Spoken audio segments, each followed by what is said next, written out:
Para mí es más milagroso que, si bien no son las multitudes que se pueden reunir en América Latina, la gente trabaja muchísimo, los hispanos, y llegar aquí a las 8:30 de la noche, casi 9 de la noche, para disfrutar de una conferencia, pagar su entrada, estar allí, yo no lo dejo de ver como un milagro. En Estados Unidos todavía nos quedan McAllen, El Paso, Texas, Houston, Charlotte, Atlanta, y después ya nos vamos para lo que resta de América Latina, insisto, Bolivia, Perú, Argentina, Uruguay, Paraguay, Chile, para terminar en España, Madrid y en Barcelona. Pero aquí es fabuloso que esto pasa en San José, California.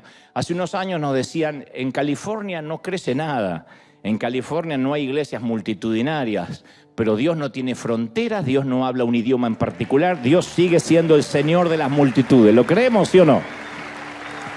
Bueno, y en otro orden de cosas, hablando de mi querido país, que voy a estar ahí, Dios mediante, el 11 de abril en el Movistar Arena de Buenos Aires con esta conferencia, que ya le hice alguna vez hace 1 año y medio, pero en otro estadio, en el Luna Park.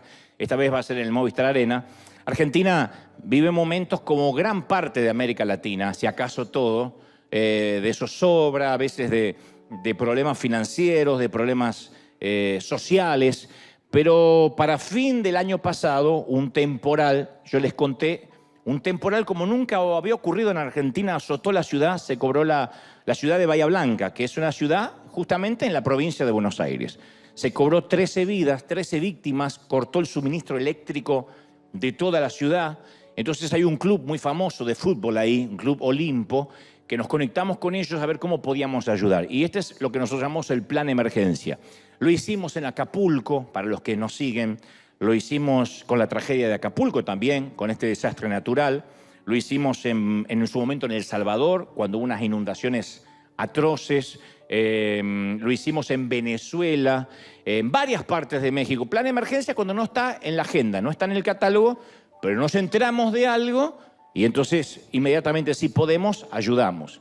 Llegan muchos pedidos de ayuda. Ahora hay incendios, me decían, en gran parte de Chile. Me decían, ¿van a hacer algo? Porque somos como el 911.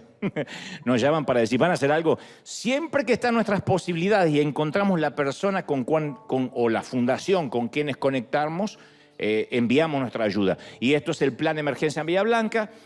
Pasó el tiempo, porque cuesta a veces enviar el dinero. Las remesas financieras no son fáciles de entrar en nuestros países. Hay que fundamentarlo, hay que demostrar para qué es, por un tema que entiendo, los gobiernos tienen siempre temor de que haya un tema de lavado de dinero o algo por el estilo. Una vez que esta barrera se pasa y podemos enviar el dinero, podemos ayudar. No cambiamos en una ciudad entera, pero caramba que ayudamos a paliar el hambre, a pasar el momento. Y lo que es fundamental, la gente que está pasando crisis dice, alguien se acordó de nosotros. Alguien, hispanos que viven allá, en la Unión Americana, en los Estados Unidos de América, se acordaron de nosotros. Eso es lo que sintieron los habitantes de Acapulco en su momento, los de El Salvador, los de Colombia cuando fuimos a ayudar. Plan emergencia Bahía Blanca, cortito, dura un poquito más de 2 minutos, para que veas que River también estuvo ahí. Mirá.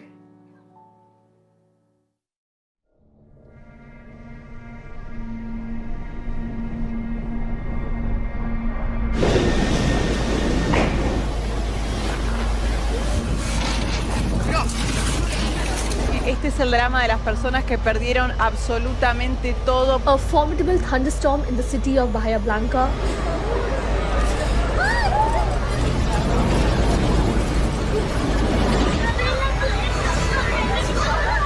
At this concert, the stage collapsed. The winds were so powerful, passenger planes were blown across the tarmac.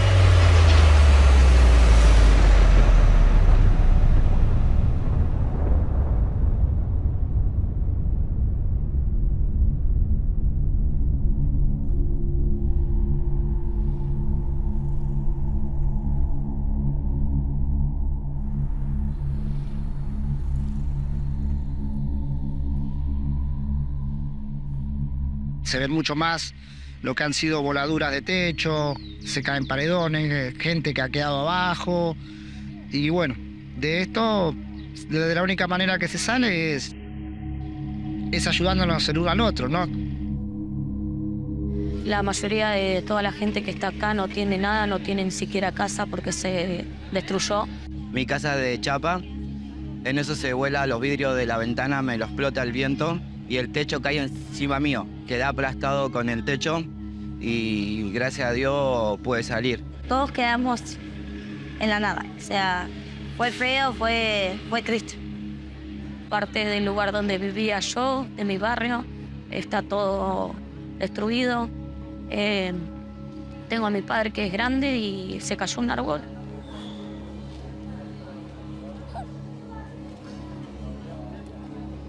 Perdón. Pero todo esto me está sofocando. El estar acá, el vivir esto y estar viva y tener a mis hijos vivos, eso estoy muy agradecida, pero hay que empezar de nuevo.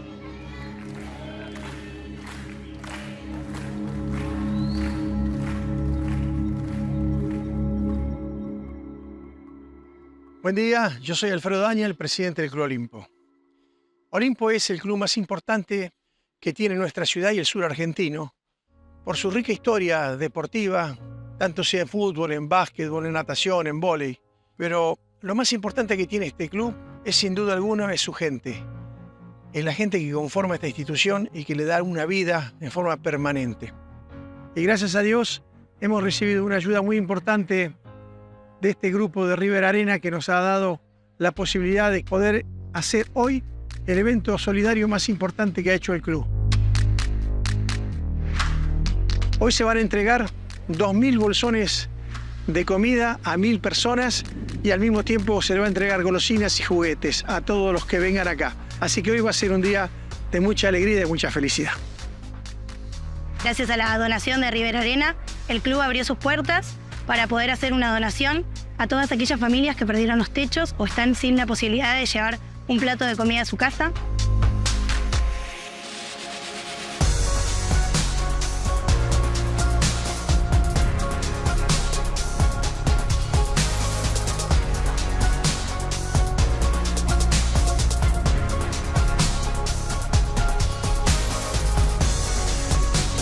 Quería darle las gracias a River Arena, un saludo a toda la gente de Bahía y a toda la gente de Argentina, que esto es iglesia. La verdad que me gusta ver cómo nos están dando una mano enorme, a los chicos principalmente. Queremos agradecer a la Fundación River Arena por las donaciones que hicieron para Bahía Blanca y la gente ya pueden ver la felicidad que tiene tan solo de venir a la cancha de Olimpo. Y bueno, agradecerles de haberse acordado de Bahía y de acordarse de Olimpo. Muchas gracias.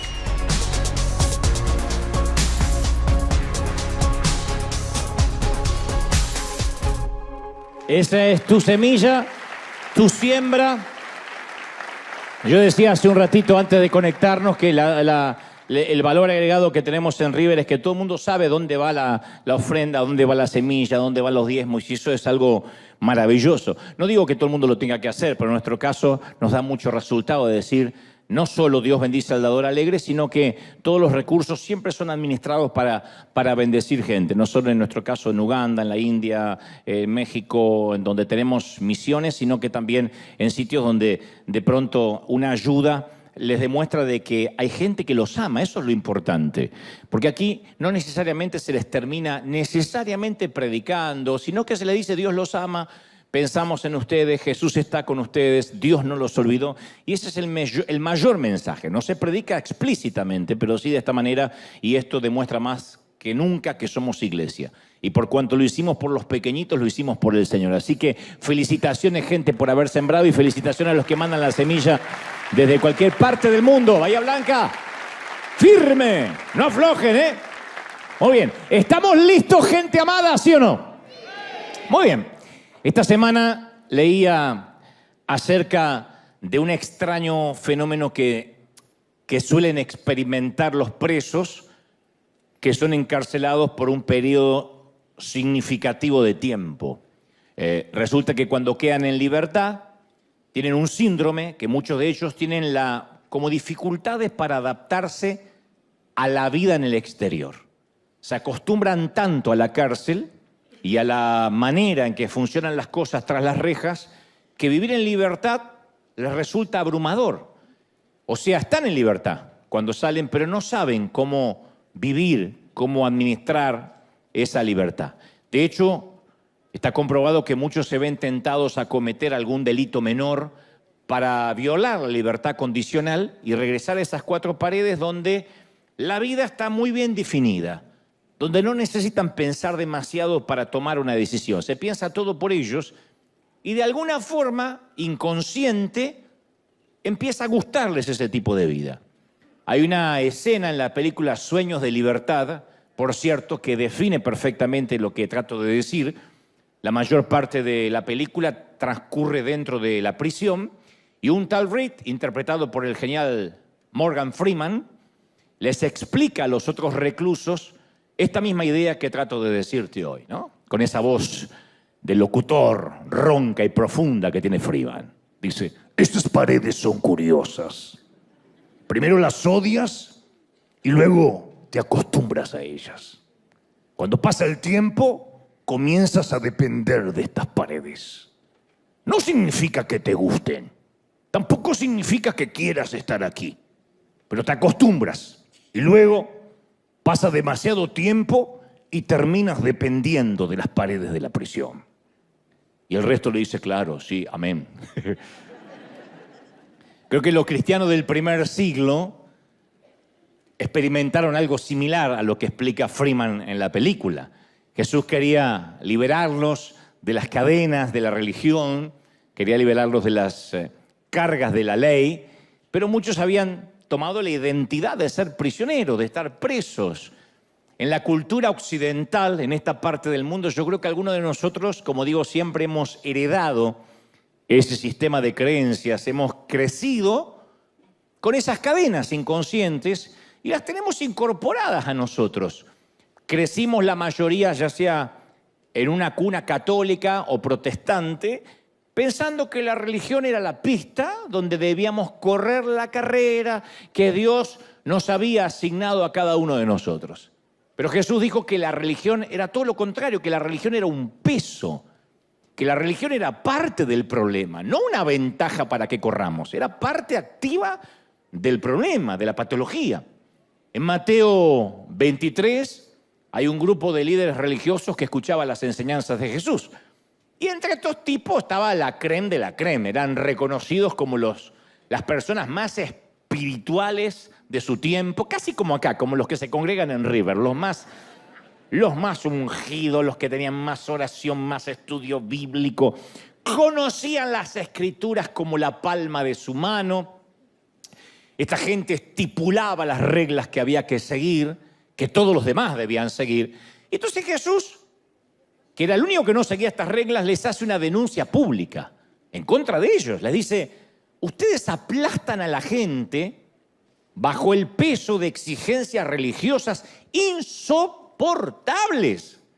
Y jamás los veo mover un dedo para aligerar la carga de nadie. Entonces la religión, yo digo, siempre resultó seductora porque es un sistema que nos permite medir cuán buenos somos respecto a los demás. Eso es lo que produce la religión.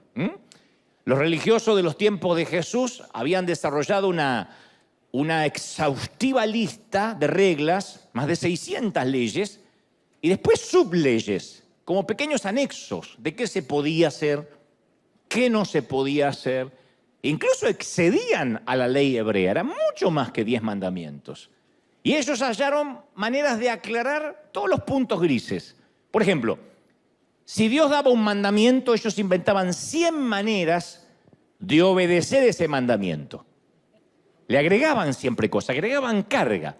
Cada nueva regla significaba un nuevo peso en la espalda del corredor.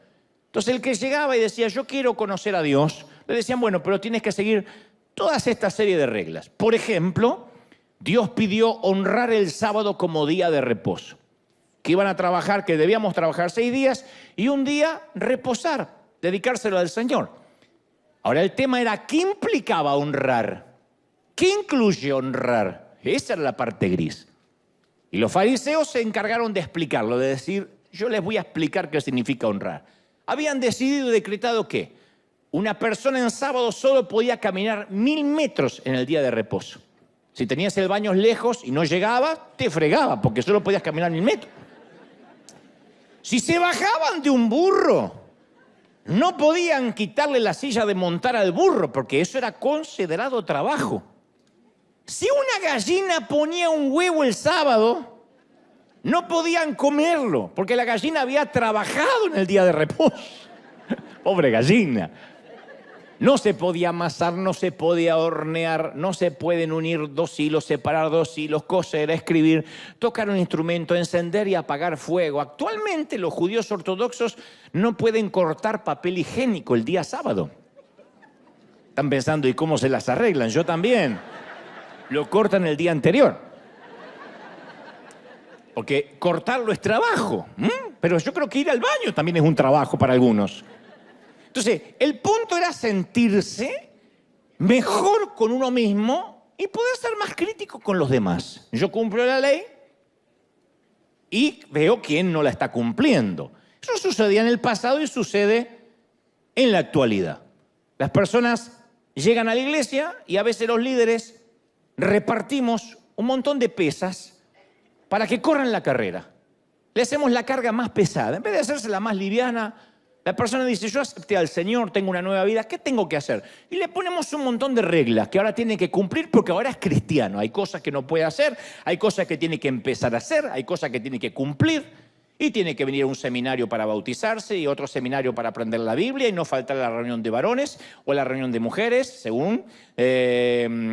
No puede faltar al ayuno, a la oración, tiene que empezar a buscar al Señor. Entonces, le damos un montón de... Además de lo personal, ¿no? De qué puede, qué no puede hacer, cortar con los viejos amigos, cortar con la fiesta, con la parranda, con el tequila, un montón de cosas. Con el picoso, si el caso es que es mexicano. Y, por ejemplo, la Biblia nos enseña que debemos vestirnos modestamente. Porque ustedes dirán, bueno, pero ya no hacemos eso que si la gallina pone un huevo no lo podemos comer. No, porque nosotros no guardamos el sábado, pero este es un ejemplo. La Biblia dice que debemos vestir modestamente. Y nosotros también interpretamos las zonas grises. Porque la pregunta es, y bueno, ¿y qué incluye modestamente? Bueno, según en cada cultura. Porque si le preguntamos a las personas de Medio Oriente y África del Norte, ¿qué es ser modesto o modesta? Ellos dirían que cualquiera de nuestras mujeres occidentales de sana doctrina, que usan falda larga y muestran su cabello, serían comparadas a una prostituta. Porque en Irak, Libia, Arabia Saudí, Sudán, las mujeres tienen que vestir en público una túnica larga, generalmente negra, hasta los tobillos, un velo para cubrir la cabeza, el cabello, y se les ven únicamente los ojos. La mayoría no sabe con quién se está casando. No sabe si es la chica o el suegro que está disfrazado. Ahora, sin embargo, en Occidente, al igual que los judíos en la época de Jesús, nosotros tenemos que definir qué es vestir modestamente. Es decir, bueno, hay sitios que dicen que las mujeres, por ejemplo, no usen pantalones, que los vestidos no sean muy ajustados, que las faldas nunca estén por encima de la rodilla. Nosotros tenemos que definir las zonas grises, como hacían los judíos. Otro ejemplo, la Biblia nos enseña que no debemos permitir que ninguna palabra corrompida salga de nuestra boca. ¿Cuáles son exactamente esas palabras corrompidas? Porque hay muchas palabras mexicanas, muchas son tan creativos. Muchas palabras españolas. No saben cómo yo sufro cuando me toca ir al viejo continente, España. Que para mí son insultos groseros. Son insultos. Y otras palabras argentinas que para mí no significan nada malo. Pero que yo las he probado de decir y avergüenzan y sonrojan al extranjero. Y dicen, no digas esa grosería. Y para el argentino no es una grosería. Y lo mismo pasa para el salvadoreño, para el colombiano, para el costarricense. ¿Qué son las palabras corrompidas? Tampoco podemos tomar el nombre del Señor en vano, pero sí podemos decir, ay, my gosh, my goodness. Es decir, podemos cambiar un poquito la pronunciación para poder usar el nombre de Dios en vano sin tener que nombrar a Dios necesariamente. La Biblia dice que guardemos nuestro corazón y ante la duda de todo lo que eso podría implicar, le agregamos cláusulas, le agregamos subcláusulas. Añadimos cosas como no mirarás películas con mucha sangre, no escucharás música secular, porque eso es cuidar el corazón. Cuando aparezca una escena erótica o de sexo, adelantarás esa parte de la película rapidito. Puedes escuchar a Taylor Swift y algo de Luis Miguel, pero nunca algo del estilo de Maluma o Bad Bunny, jamás. Que además si lo escuchas es de mal gusto, ¿no? Entonces vamos agregando nuevas cargas a la lista. A ver, no estoy haciendo un juicio de valores de lo que está bien o lo que está mal. Lo que trato es dar ejemplos de cómo cuando la Biblia nos dice algo tratamos de buscar qué quiso decir y definir las zonas gris. Bueno, ¿qué es vestir modestamente? Hay iglesias donde no dejarían entrar a la mayoría de las mujeres que están aquí. Porque dirían, no, con pantalones no, con ese tipo de falda no. Porque ellos definen qué quiso decir el Señor con modestamente. Y insisto, si vas a Medio Oriente, todas, ninguna entraría y ninguno de los varones tampoco. Entonces, lo que tratamos a veces de hacer es agregar cositas que nos parecen a nosotros y después las predicamos como si fueran dichas o escritas por el dedo de Dios. Porque para un religioso no hay nada más divertido que revisar las reglas, enmendarlas, agregarles cosas y luego exigírselas a los demás. Entonces la religión nos da esa sensación de superioridad. Como esos tipos musculosos que van al gimnasio con la camiseta ajustada. Porque hay tipos que van al gimnasio para tener músculo y para estar en forma y tener salud. Y otros que van para que los vean. Es una cuestión de hedonismo, de esteticismo. Esos tipos que van así y todo el tiempo y se aceitan todo el tiempo y están así y pasan al lado y se miran. Están enamorados de ellos, se aman. Y le agregan más peso a la barra. Y cuando la levantan emiten un gruñido fuerte para que se escuche en todo el gimnasio. Que es el mismo ruido que hacemos nosotros cuando estamos estreñidos de vientre, pero ellos lo hacen para levantar la barra. Eso es la religión. En Lucas 11 encontramos la historia de un religioso que estaba haciendo eso, levantando la barra y haciéndose ver. Y Jesús está comiendo en la casa de un fariseo y no se había lavado las manos. No se lavó las manos antes de comer. Y esa era una de las tantas leyes religiosas que no era solamente de buen gusto, un tema de asepsia, como podemos tener en casa, que le decimos a los chicos, lávense la mano antes de comer, pero no lo hacemos por religión, lo hacemos por una cuestión de salud. Bueno, acá era un tema religioso. Habían inventado y se lo habían impuesto al pueblo, que no se podía comer con manos inmundas y que Jesús no se lavara las manos antes de comer no era un descuido accidental, ni que se olvidó. Conociendo a nuestro Señor, estaba provocando al tipo de la musculosa. Lo estaba provocando. Y Lucas 11:37 dice que el fariseo se sorprendió mucho al ver que Jesús no se había lavado las manos antes de comer. Entonces Jesús le dijo, ustedes los fariseos me hacen reír, se lavan por fuera, pero por dentro son mala gente. No ayudan a nadie, les roban a las personas, necios. ¿No se dan cuenta que el que hizo lo de afuera también hizo lo de adentro? Ahí es cuando da el ejemplo de los vasos sucios. Le dice, ¿de qué sirve tener un vaso limpio por fuera y por dentro tener lleno de putrefacción? Nosotros somos similares a los fariseos. Capaz que no mostramos la insignia de habernos lavado las manos, pero decimos, esta es mi insignia de nunca haberme emborrachado. Esta es mi insignia de que yo nunca probé el cigarrillo. Esta es mi insignia que yo nunca tuve sexo antes del matrimonio. Esta es mi insignia que yo paso tiempo a solas con el Señor. Esta es mi insignia de que soy una persona de ayuno. Esta es mi insignia que tengo una familia perfecta. Y en realidad, cada vez que alardeamos de nuestras insignias, tendríamos que devolver la insignia de la humildad, que es una de las que más nos gusta alardear y mostrar, ¿no? Pero los fariseos convirtieron la santidad en una competencia religiosa de levantamiento de pesas. A ver, ¿quién puede levantar más carga? ¿Quién puede soportar más peso? Y Jesús, insisto, vino a quitarnos el peso y la religión de encima. Me encanta una versión de la Biblia, El Mensaje, cómo parafrasea las palabras de Jesús en Mateo 11:28, porque dice, ¿están cansados? Dice el Señor, ¿están cansados de la religión, de las cargas? Vengan a mí. Vengan y recuperarán su vida. Y yo les voy a enseñar a descansar de verdad. Caminen conmigo. Trabajen para mí. Vean cómo lo hago yo. Aprendan que los ritmos de la gracia nunca son forzados. háganme en compañía y van a aprender a vivir viajando libres y ligeros. Ese es nuestro Señor, maravilloso. Ligero, libre. Yo pensé que alguien iba a celebrar más fuerte, que eso es maravilloso, es la mejor noticia. Venid a mí, todos los trabajados, cargados, y los haré descansar. Los haré descansar. Nadie puede ser santo y cansarse de ser santo. Y si se cansa es porque está siguiendo las reglas. Y tarde o temprano terminamos cayendo en las comparaciones odiosas con el resto. Como no las podemos seguir, decimos, bueno, pero es que yo no soy tan pecador como el otro. Ese es el tema, ese es el punto. La religión hace eso. Nos pone reglas a todos. Todos pensamos que las vamos a poder cumplir. Cuando fallamos decimos, bueno, pero no fallé tanto como aquel. Por eso, dicho esto, este es el punto principal del mensaje. La Biblia narra que las multitudes seguían a Jesús para escucharle. La palabra que se traduce como multitud o multitudes, en realidad significa gran grupo de personas sin identificar.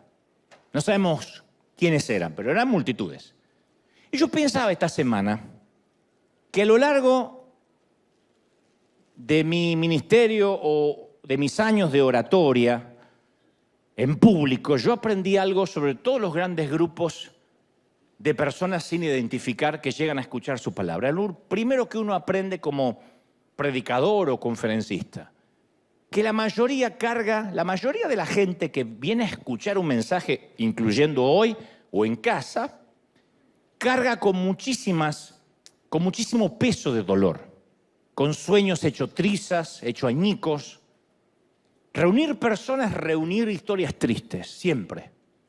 Reunir gente, reunir muchas historias tristes. Así se reúnan en un velorio, en un funeral, en un cementerio, en el Super Bowl, en una final de fútbol o para celebrar la Navidad. Si hay un grupo grande de gente, hay un montón de historias tristes, de gente que disimula, que finge, que no muestra lo que le está pasando, pero son historias tristes. Esto es algo que siempre yo noto cada vez que me pongo de pie para transmitir un mensaje aquí o en el resto del mundo. Y cuando digo historias tristes, no me refiero a un mal día en la oficina, en la cafetera no te anduvo, o nos rayaron el auto, se nos mojó el celular, o agarramos mucho tránsito de regreso a casa. No, yo hablo, porque esos son incidentes molestos que nos pasan a todos, que sabemos que pasan los días y serán anécdotas menores y hasta motivos de risa, que se nos mojó el celular, gracias a Dios, porque entonces me decidí a comprar el otro. No, yo me refiero a cuando nuestra hija está en cuidados intensivos tras un grave choque con el auto y no estamos en la sala de espera diciendo, bueno, en algunos días nos vamos a reír de esto. No te vas a reír nunca de esto. O cuando vamos camino al cementerio y sabemos que nuestra vida ya no va a ser nunca más la misma sin esa persona.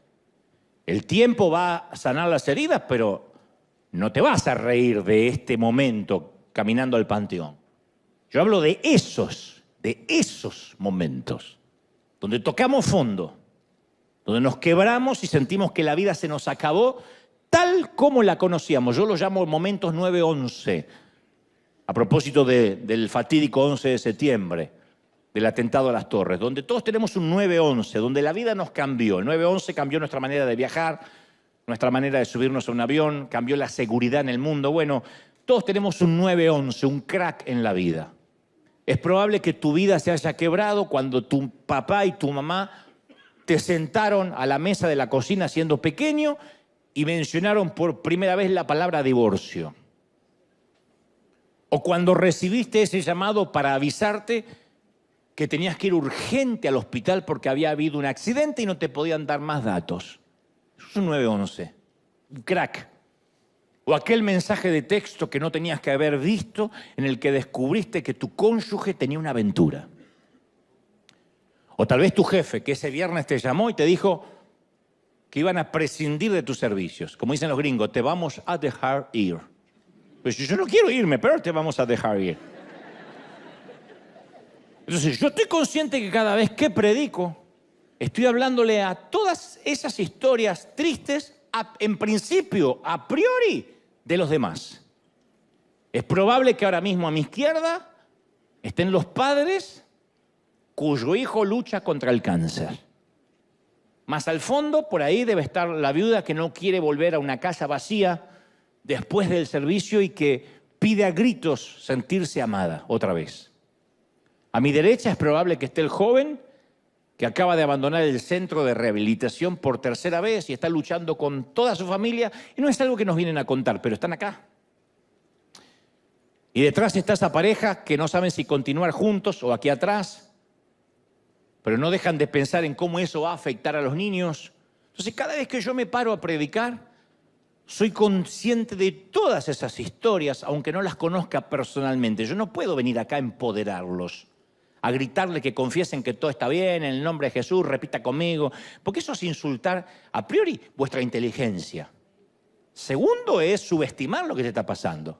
Entonces, el día que yo me olvide en mi llamado lo que significa estar al otro lado del mostrador, en los zapatos del otro, ese día el mensaje que considero Dios pone en mi corazón va a perder efectividad y va a perder peso. No va a significar nada, me voy a convertir en un coach, en un motivador, porque no estoy consciente de lo que es estar del otro lado. Dicen que el gran escritor y ganador del Pulitzer, y aparte Nobel de Literatura, Ernest Hemingway, hizo una apuesta. Resulta que apostó en un bar con un grupo pequeño de escritores que podía inventar un cuento triste en tan solo 6 palabras. Él dijo, yo puedo inventar una historia triste, un cuento, en tan solo 6 palabras. Dijeron que no lo podía hacer, él tomó una servilleta y escribió, vendo zapatos de bebé sin usar. Hemingway entendía el poder de las palabras y con tan solo 6 podía escribir algo conmovedor. Vendo zapatos de bebé sin usar. Con tan solo eso uno se imagina el resto de la historia. Pero yo meditaba que en realidad todos podríamos escribir algo similar con 6 palabras o menos. Ha habido un grave accidente, 5 palabras, que nos cambiaron para siempre. Me voy, nuestro matrimonio se acabó, 6 palabras. Vamos a prescindir de sus servicios, 6 palabras. Quiero que seamos solo amigos, 5. Ni siquiera se molestó en meter una más. El cáncer no responde al tratamiento, 6 palabras. Tenemos que pensar en el funeral, 6. No podremos tener hijos, 4. Entonces todos tenemos una historia triste de 6 o incluso menos palabras que nos definen, que uno ya llena los espacios vacíos y se imagina el resto. El tema es que siempre pensamos que esas cosas les pasan a los demás, a otras familias. Nunca le va a pasar a la nuestra. De niño yo solía pensar que nadie de mi familia iba a morirse nunca. Que solo era algo que le pasaba a los demás. Nunca un funeral iba a golpear la puerta de casa, jamás. No se iban a morir mis padres ni mis hermanos. Aun cuando ellos ya eran adultos mayores, yo creía que el arrebatamiento, la venida de Cristo me iba a impedir ver muerte en mis seres queridos. Soñaba con eso. Decía, yo no voy a soportar ver a mis padres en un ataúd. Y estoy hablando de algo natural, porque la muerte es natural, que nuestros padres se vayan antes que nosotros. Ni me imagino lo que es, y sé que hay gente acá que ha experimentado ese dolor, tener que sepultar a un hijo, que es antinatural. Los hijos debieran despedir a los padres y nunca al revés. Las enfermedades graves cuando yo era chico o era adolescente era algo que le pasaba a los que no tenían a Dios. O porque en su defecto algo malo habían hecho. Entonces cuando nos enteramos de una tragedia del vecino de la esquina que volviendo de la costa marplatense o veniendo de las vacaciones había tenido un accidente, habían muerto sus hijos al instante, decíamos, bueno, eso le pasa porque salieron a la calle sin oración. Eso le pasa a los mundanos. Y de pronto nos enteramos que le empieza a pasar a gente piadosa. Un día nos enteramos que misioneros, que no solo se supone son gente piadosa y buena, sino que están cumpliendo un mandato divino, de pronto sus hijos tienen un accidente o una enfermedad o contraen una peste. Ahí es cuando nos parece que nada hace sentido porque creíamos que podíamos dividirnos nosotros, los creyentes, y los demás. Los que nunca nos pasa nada y los demás. Que eso es lo que hace la religión. Venga a River y si usted se congrega acá, usted va a prosperar, va a tener su auto del año, va a tener buen crédito, se va a casar con la persona ideal, su esposa no va a tener madre, usted va a ser feliz. Y la vida no es así. ¿Pero por qué hacemos eso? ¿Por qué pensamos eso? Porque se debe a que los demás siempre son gente sin identificar. Como dije alguna vez, los demás son gente sin rostro. Yo te cuento algo que quizás ignorabas o ignorábamos. Cada año mueren de hambre 15 millones de niños en el mundo, en el globo. Son 40.000 niños por día. Un estadio repleto de niños se muere por día. Son 30 niños que mueren cada minuto. 30 niños por minuto. ¿Cuántos minutos llevamos acá? Imagínate los niños que ya se han muerto. Y este no es el problema. El problema es que no sabemos cómo se llaman ni quiénes son. Lo único que conocemos son las cifras. Y como dijo alguien, las cifras insensibilizan. Las cifras son solo estadísticas. Cada 21 segundos muere un niño por haber tomado agua contaminada o en su defecto por desnutrición. ¿Alguno de nosotros no pudo dormir anoche pensando en eso? ¿Alguno se fue preocupado y dijo, yo no puedo estar mirando Netflix o, no sé, comiéndome una pizza o yéndome a la cama, cuando en este momento cada 21 segundos muere un niño por tomar agua contaminada? ¿Alguno de nosotros nos quitó el sueño? No. Para ser honesto, no. Debería, sí, pero no nos quita el sueño. ¿Por qué? Porque ninguno de ellos es nuestro niño. Pasa allá lejos. Había un periodista argentino llamado García, que decía que fue el que fundó un importante multimedio en Argentina, Crónica, para los que son de allí, que él decía, en el periodismo existe solo la teoría de la proximidad. La teoría de la proximidad es que entre dar una noticia de una bomba en Medio Oriente que dejó un montón de víctimas o que hay ratas bajo tu tapete, la gente va a preferir saber primero esto último, porque es tu tapete y son tus ratas. Lo demás es una bomba que sí, pobre gente, pero está allá lejos. Aparte es un problema de los demás. A lo que a nosotros nos quita el sueño es que escuchamos que había ratas caminando en las paredes. Eso nos quita el sueño, ¿no? Que hay una bomba en Medio Oriente. Eso pasa lejos. Porque nunca sostuvimos en nuestros brazos a un nene que está agonizando de hambre, por lo general. Nadie en nuestra familia, creo, murió a causa de beber aguas contaminadas. La mayoría no conoce a nadie cercano que haya sido secuestrado, un niño o una niña secuestrada y vendida como esclava o esclavo sexual.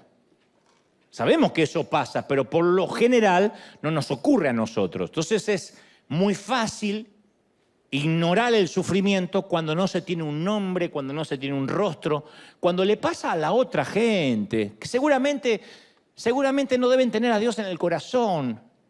Es como cuando nos alertaban allá en el 2018, fines del 18, que estaban un montón de chinos muriendo a causa de una enfermedad rara llamada COVID. ¿Qué pensamos todos? Bueno, son chinos. Siempre tienen alguna enfermedad nueva, aparte pasa en China. ¿Qué va a llegar hasta acá? Los chinos son muchos, viven lejos, son todos parecidos. Ahora, Dios conoce cada una de esas caras.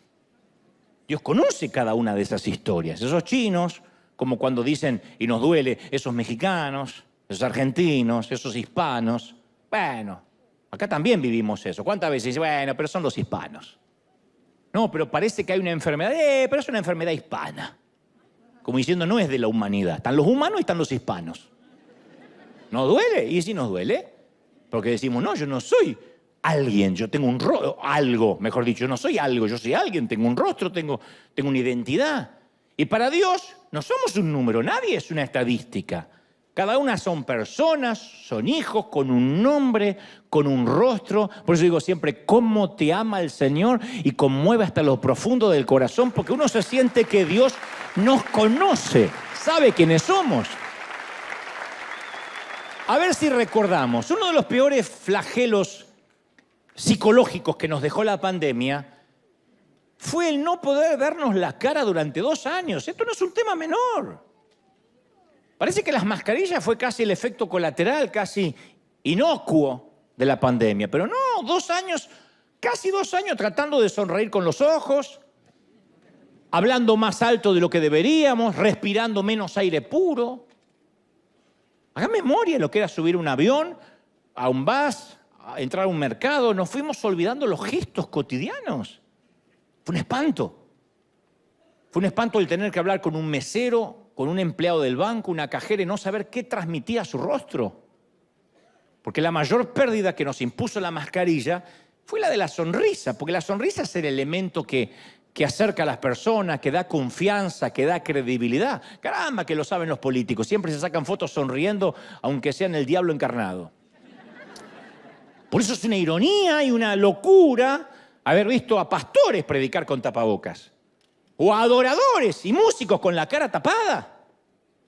Entonces, luego de que pasa la pandemia, nos quedó una sociedad mucho más triste, mucho más desconfiada, una sociedad mucho menos empática. Aquel que crea que la pandemia solo fue eso, una pandemia, no entendió que el mundo cambió tal como lo conocíamos. Quedó una sociedad mucho más iracunda y menos empática.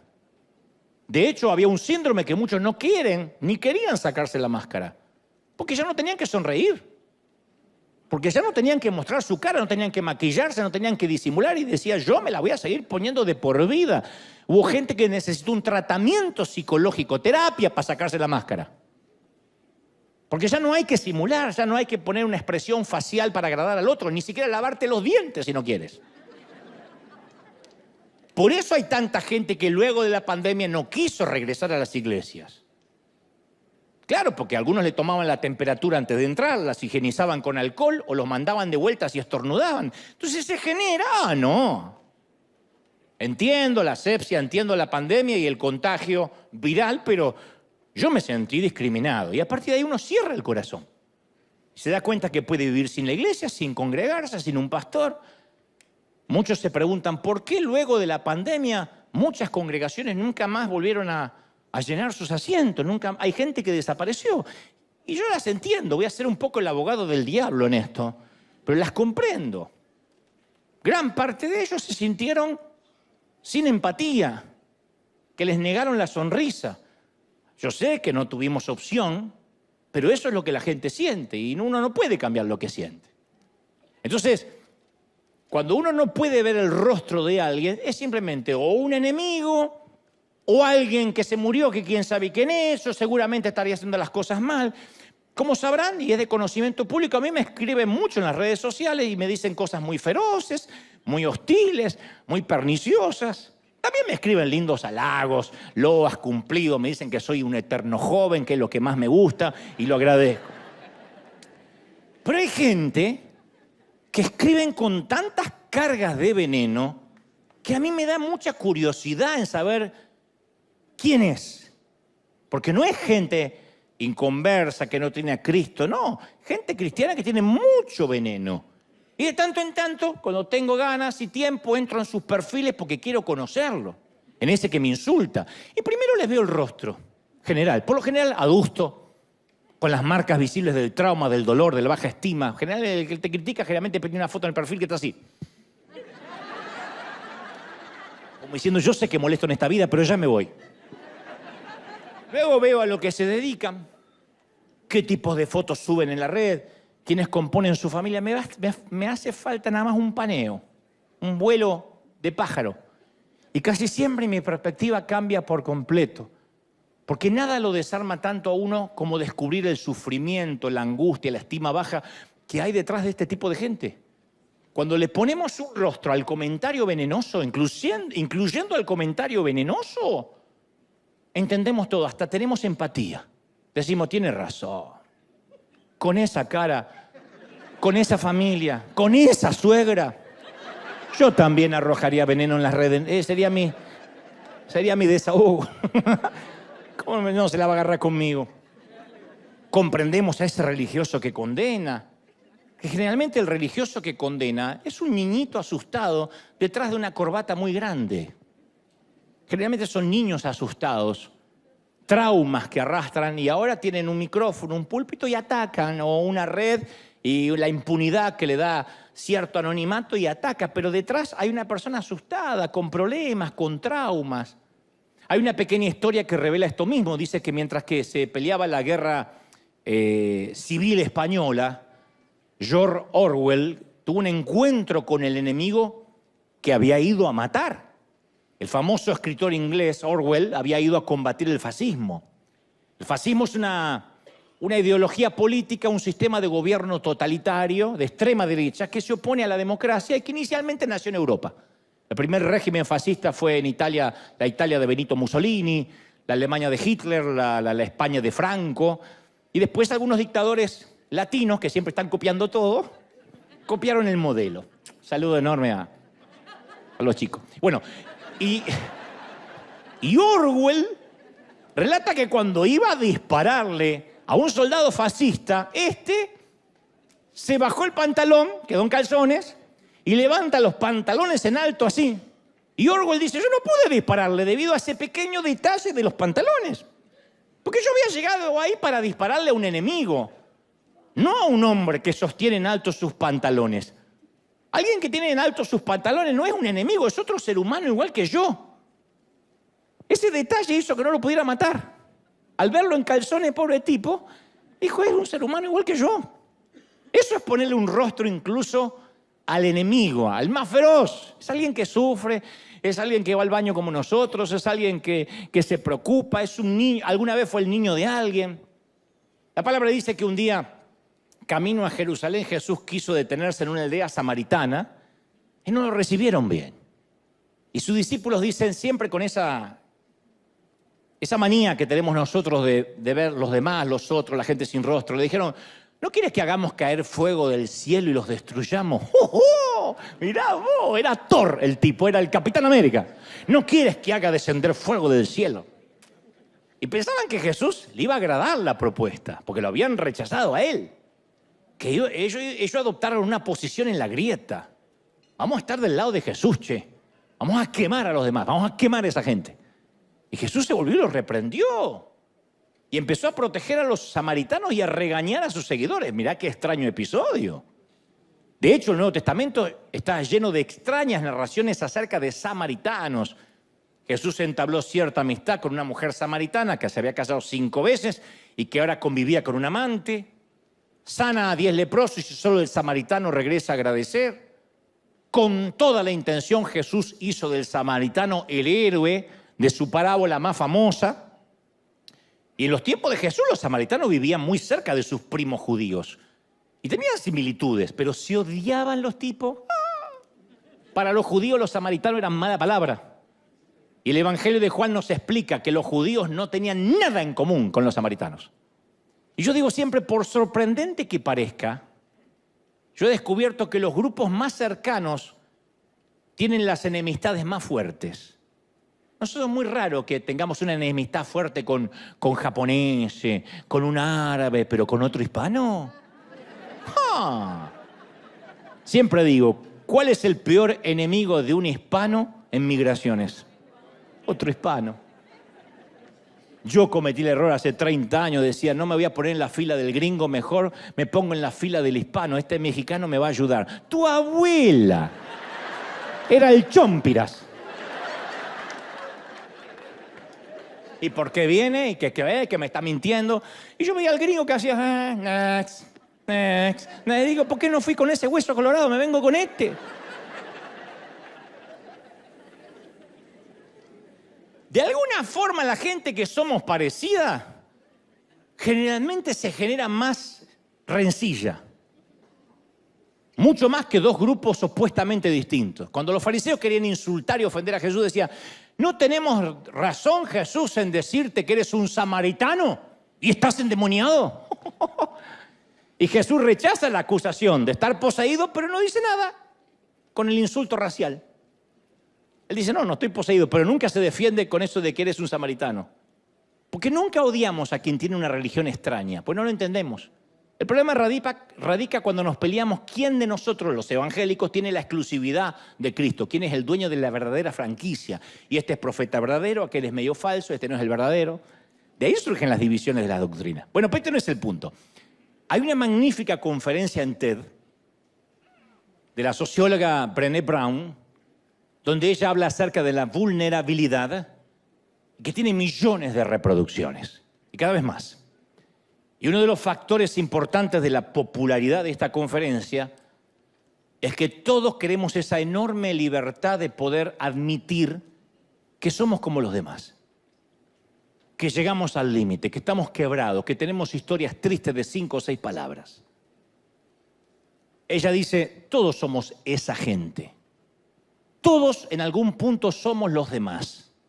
Nosotros somos los demás de los demás. Pensamos que somos nosotros y los demás. No, todos somos los demás de alguien. Primero hay que aclarar a quienes llamamos nosotros los demás. Los demás son esa gente en quien no confiamos mucho, esa gente de la cual sentimos lástima, con quienes no dejamos que jueguen nuestros hijos, esa gente a la que le pasan cosas malas porque en algo raro deben andar, esos que no queremos como vecinos, que decimos, ay, no puedo creer, se mudó un hispano. ¿Y qué somos? ¿De Suiza nosotros? Esos que no tienen nuestras creencias. Esos que son raros porque son raros o porque son personas de las cuales preferimos mantenernos alejados. Y la autora, Brown, dice, ¿tú quieres saber qué nos separa de esa gente? A todos, ¿qué nos separa de esa gente? ¿Qué nos diferencia de los demás? ¿Qué nos diferencia de los demás? Esa gente está solo a un paso de distancia de ser igual a nosotros o que nosotros seamos iguales a ellos. Estamos a un divorcio de distancia, a un accidente automovilístico de distancia, a un diagnóstico de cáncer de distancia para ser esa gente. Lo único que por el momento nos separa de esa gente es quizás un hijo envuelto en drogas, que el nuestro no y el de ellos sí. Un diagnóstico de enfermedad mental que nunca llegó a nuestra familia hasta que llega. Una violación. Un hijo homosexual confeso. Una borrachera. Una noche de sexo sin protección. Una aventura amorosa. Nosotros también somos los demás para alguien. De nosotros también hay gente que dice, no te juntes con esos. Me parece que esa gente es rara. Alguien nos ve como raros. Yo adhiero y coincido plenamente con Brené Brown porque no nos damos cuenta que nosotros también somos esa gente que a lo mejor le grita en la calle al que hace una mala maniobra y después llegamos a la iglesia y sonreímos. Somos esa gente que se endeuda tan solo para poder aparentar que podemos comprar lo que todavía no podemos pagar.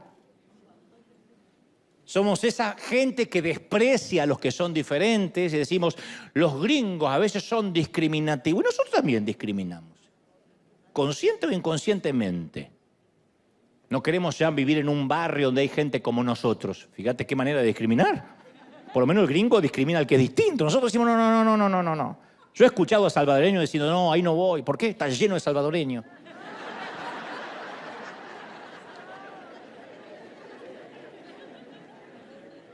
Somos esa gente que en ocasiones visita sitios que no debería ver en internet para luego borrar el historial con vergüenza.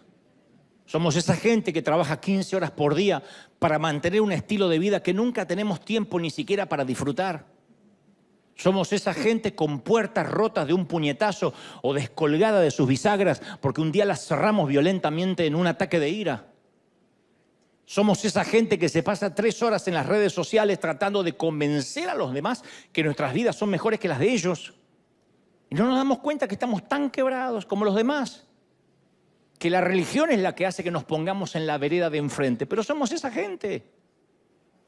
No somos nosotros y los demás. Todos podemos tener el mismo accidente, el mismo hijo que nos confiesa lo mismo, descubrir una infidelidad. Todos. Pero nosotros nos solemos poner en otra vereda, no solo por razones religiosas, sino también a veces por etnia, por una cuestión de cultura, de raza, para diferenciarse por lo menos del otro. Y el punto es que estamos conscientes que somos pecadores. Pero siempre nos parece mejor demostrar que existen peores pecadores que nosotros. Eso nos da una sensación de, bueno, yo no puedo cumplir la ley, pero hay otros que la pueden cumplir menos. Capaz que no nos vestimos tan modestamente, pero bueno, existen mujeres que vienen a la iglesia que visten mucho peor que yo, y esa sí parece una cabaretera.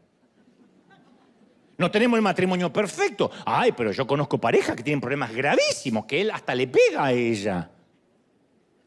Nuestros hijos tienen problemas de rebeldía, pero normales, de la adolescencia. Yo conozco un matrimonio que la hija se confesó lesbiana. Pobre mamá, eso es un problema. Siempre estamos viendo que los demás están peor.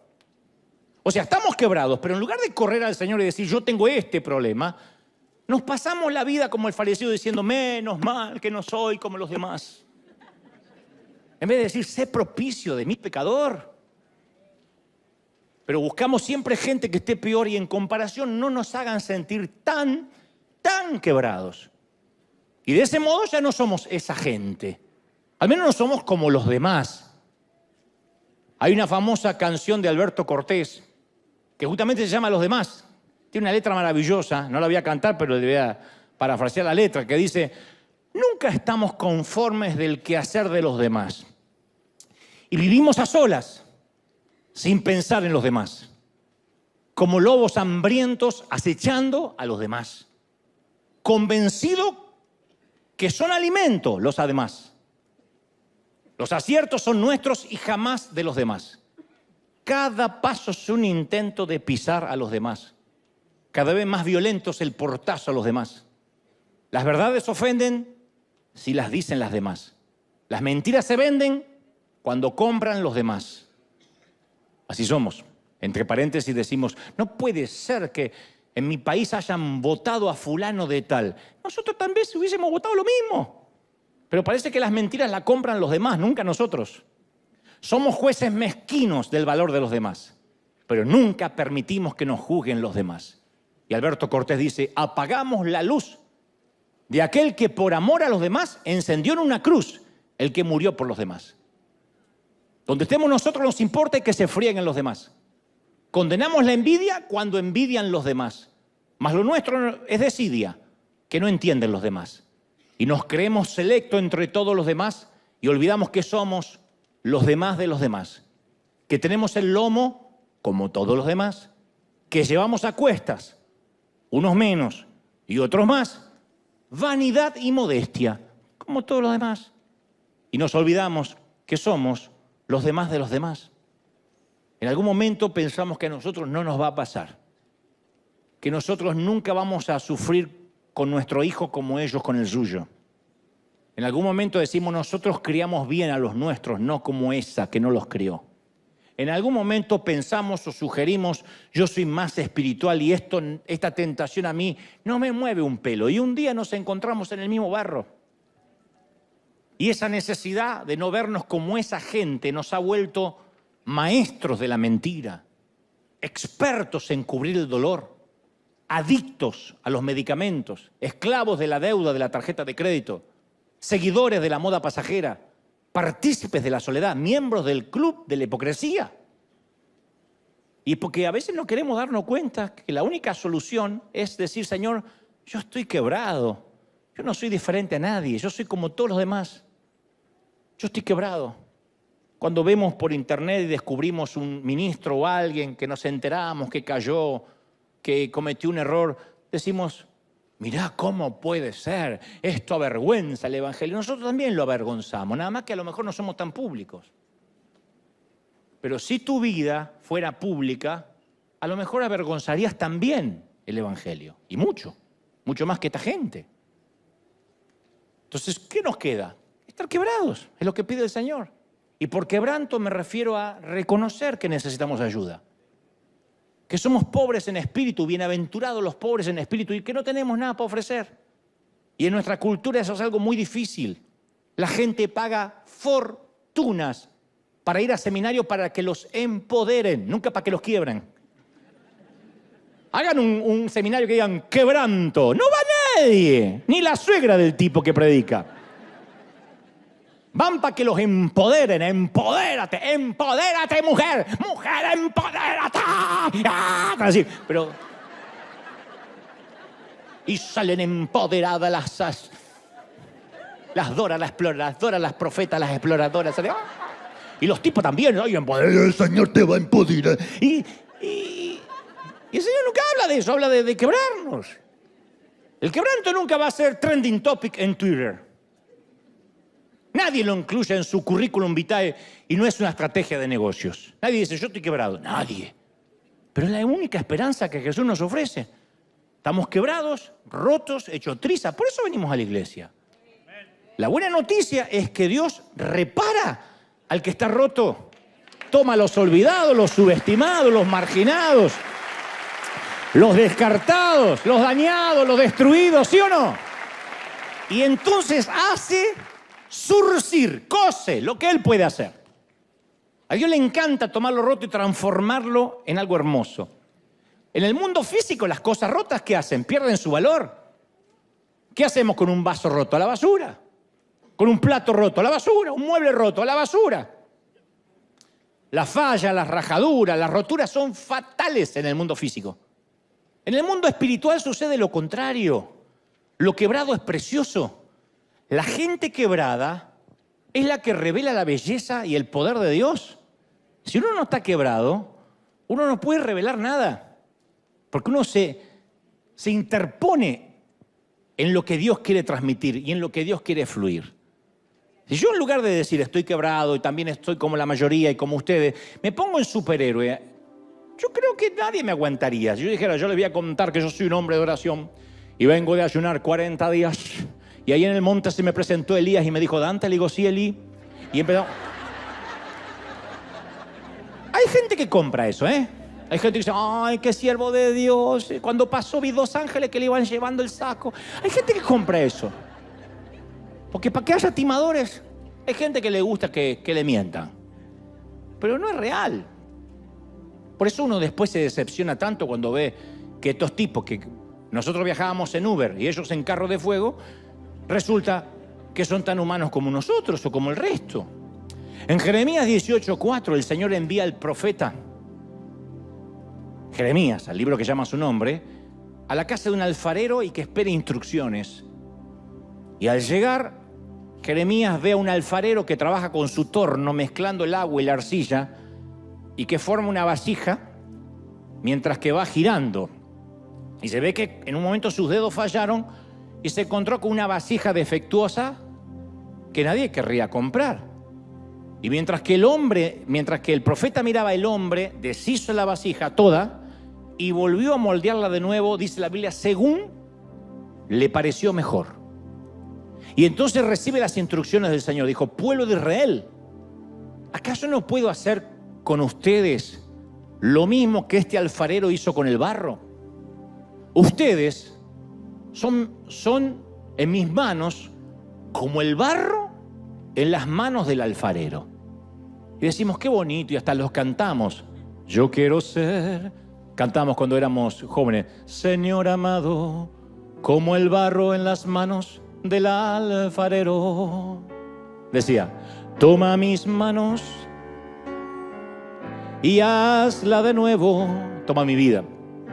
Yo quiero ser, decíamos, yo quiero ser un vaso nuevo. Y lo cantamos. Yo quiero ser, decíamos, Señor amado. Y las profetas decían, como el barro del alfarero. Toma mi vida y hazla de nuevo. Y decíamos, con pasión, yo quiero ser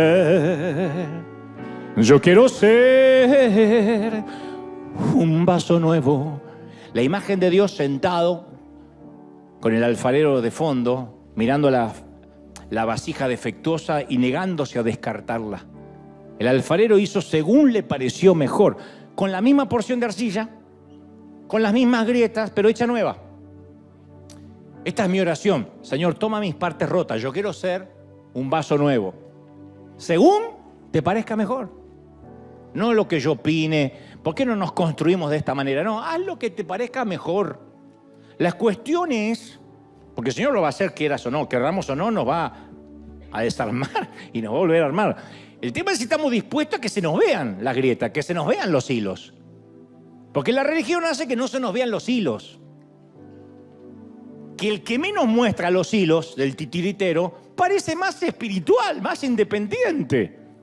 Más ora, más sigue las reglas. Y el tema es que se vean las grietas. Pero nosotros solemos querer pulir, ocultar, fingir, disimular cualquier error, cualquier cicatriz. Y eso es cansador, como te decía estas semanas. Dios mira nuestro quebranto como la técnica del kintsugi, que es un proceso de restauración de cerámica que surgió en el Japón en el siglo IV. Los japoneses unen los trozos de la pieza de cerámica que está rota o rajada, y en lugar de ocultar las grietas, se las rellena con oro. Ustedes las habrán visto en museos. Si algo estaba roto, se repara en cualquier parte. Si algo estaba roto, se repara y se vende como descuento. Esto tiene fallas. Hay sitios aquí en este país que dice lugares con fallas donde todo es más barato. Pero con la cerámica del kintsugi o kintsugi no es así. Casi siempre la pieza de cerámica queda más linda, más valiosa que antes de romperse. De hecho, se descubrió que muchos coleccionistas de cerámica rompían piezas valiosas para que puedan repararse con oro. Esto suena muy parecido a la economía del reino de los cielos. Lo roto, lo quebrado en la iglesia es más valioso. Ese es el poder redentor a través de Jesucristo. Cuando estamos en el final acabados, fundidos, con historias tristes, le damos a Dios los pedazos rotos y Él nos repara hasta que estemos completos, que va a ser cuando nos toque irnos con Él. Isaías 53:5 dice que Él nos ayuda a ver nuestro quebranto a través de la cruz. Dice, mas Él herido fue por nuestras rebeliones, molido por nuestros pecados. El castigo de nuestra paz fue sobre Él y por sus llagas fuimos curados. Y la palabra herido se refiere a los hematomas, esas marcas de color azul que crean los vasos sanguíneos cuando se rompen. Y el término curados proviene de la raíz que significa reparado, enmendado, hecho entero por completo. Entonces Isaías está diciendo que somos hechos nuevos únicamente creyendo que Él ya fue quebrantado. Pero para ser hecho nuevo uno tiene que decir estoy quebrado, no soy mejor que los demás, soy mejor que el resto. Como dijimos una vez, en el servicio del amor, solo los soldados quebrados pueden servir. Los que se sientan enteros no están aptos para el reino, siempre causan problemas. Cuando a mí se me acercó gente que me ha dicho, ¿qué puedo aportar yo al reino? Porque tengo mucho para aportar. Ese es una bomba de tiempo. Porque quien es llamado a servir no oculta las heridas. Las cicatrices tienen una belleza especial, son seductoras. El verdadero llamado nunca oculta las marcas. Sabe que sus cicatrices son las historias de vida. Y quien no tiene ninguna herida es porque no peleó ninguna buena batalla nunca. Siempre estuvo sentadito en los asientos allá arriba, criticando a los que nos están dando una buena paliza allá abajo. Las heridas de la vida son una placa de honor. Muestran que no te retiraste, que no te rendiste. Y es el mismo Señor quien, de una vasija quebrada y rota, forma una nueva obra valiosa de oro. Lo roto, lo quebrado, siempre es más valioso en sus manos y fundamentalmente, mis queridos, nos demuestra que también somos esa gente que al fin y al cabo somos los demás de los demás. Eso somos.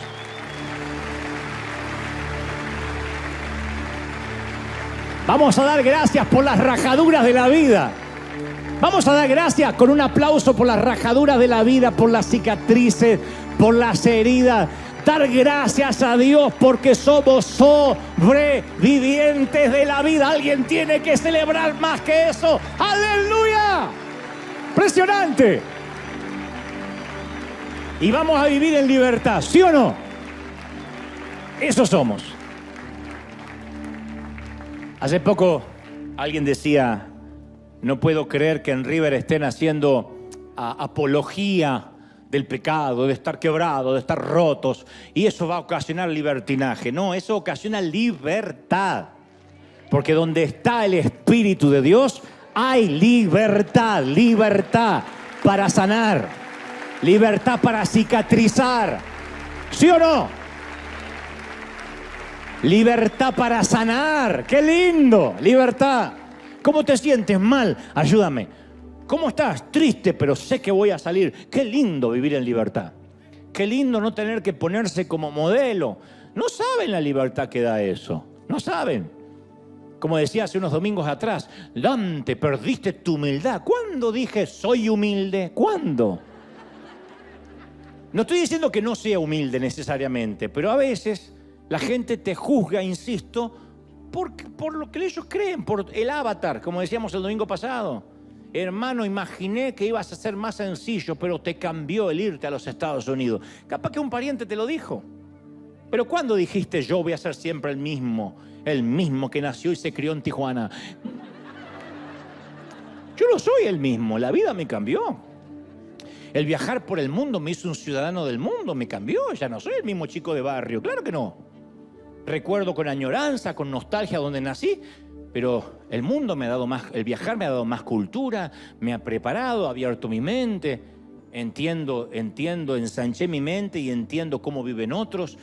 Trato de ser más empático cada vez. Claro que no soy el mismo hombre que hace 30 años atrás. La vida me cambió.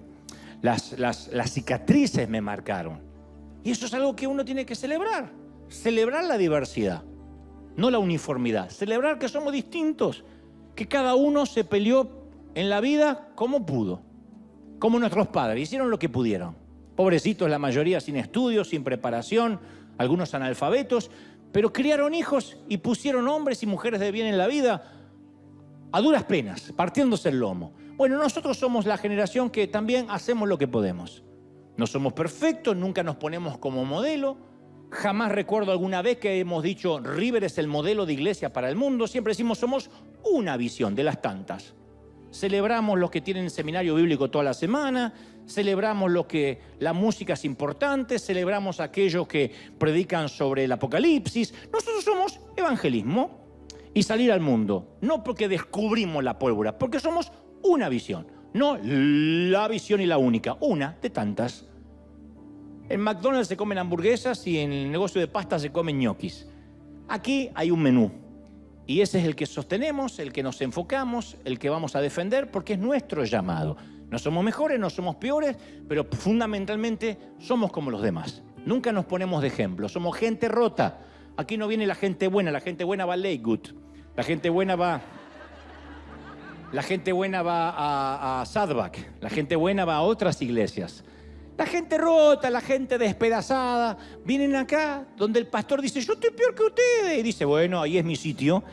Y el Señor nos bendice y nos pone oro en las heridas. Nos pone oro en las grietas. ¿Sí o no? Alguien tiene que celebrar eso, ¿sí o no? ¿Lo crees? Vamos a orar. Vamos a orar. Levanta tus manos al cielo y vamos a orar juntos. Padre, gracias. Gracias por esta mañana, tarde o noche, conforme nos estén viendo en cualquier parte del planeta. A los que hoy están recibiéndote en su corazón, a los que están viendo por primera vez, me encantaría que reconozcas en tu corazón a Jesucristo como tu suficiente Salvador. Dile, Señor, perdona mis pecados, perdona las canalladas de toda mi vida y hazme una nueva persona. Y todos ahora ya hemos recibido a Cristo hoy, hace instantes o hace años. Digamos, Señor, hazme de vuelta, como el barro en las manos del alfarero. Toma mi vida, hazla de nuevo. Yo quiero ser un vaso nuevo, con lo que eso implica.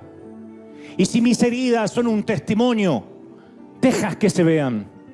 Si mis cicatrices son el surco por donde el oro va a engalanar mi vida, deja que se vean. Padre, nos quitamos máscaras, nos quitamos el fingimiento y somos como los demás. Nuestros hijos sufren como los demás. Nuestros matrimonios, parejas, cuñados, padres, son como los demás. Nuestras empresas, nuestras compañías son como los demás. Nuestras iglesias son como las de los demás. Levanta las manos y dile, Señor, hoy reconozco que estoy quebrado. Sé propicio de mi pecador. Sé propicio de mí. Es la oración de Elías la que tenemos que hacer. Señor, no soy mejor que mis padres. No soy mejor que nadie. Solo soy una persona necesitada de ti. Yo quiero ser, Señor amado, como el barro en las manos del alfarero. Toma mi vida y hazla de nuevo. Aleluya. Yo quiero ser. Yo quiero ser, de verdad, un vaso nuevo. Padre, mira las manos que se levantan ahora. Hazme otra vez. Bendice el Señor tus heridas y tus grietas. Las rellene con oro, con piedras preciosas. Las rellene el Señor con la gracia, el favor, la unción y su presencia. Su aceite toque los sitios oscuros, hostiles, álgidos. ¿Ves? Sana Dios, sana Dios. Más.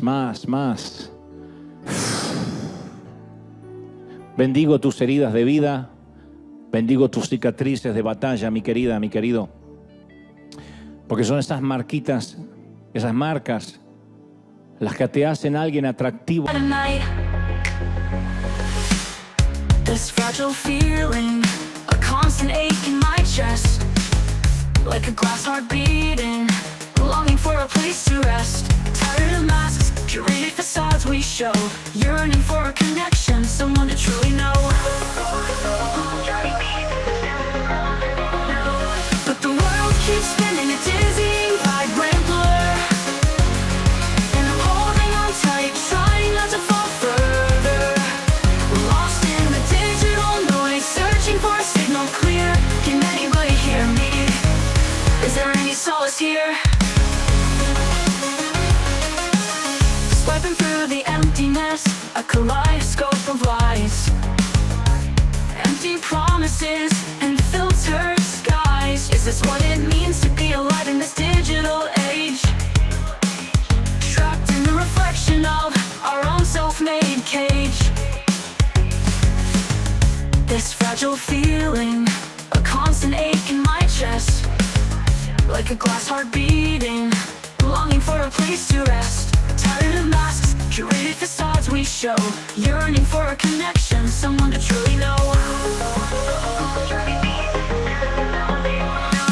But the world keeps spinning, a dizzying, vibrant blur, and I'm holding on tight, trying not to fall further.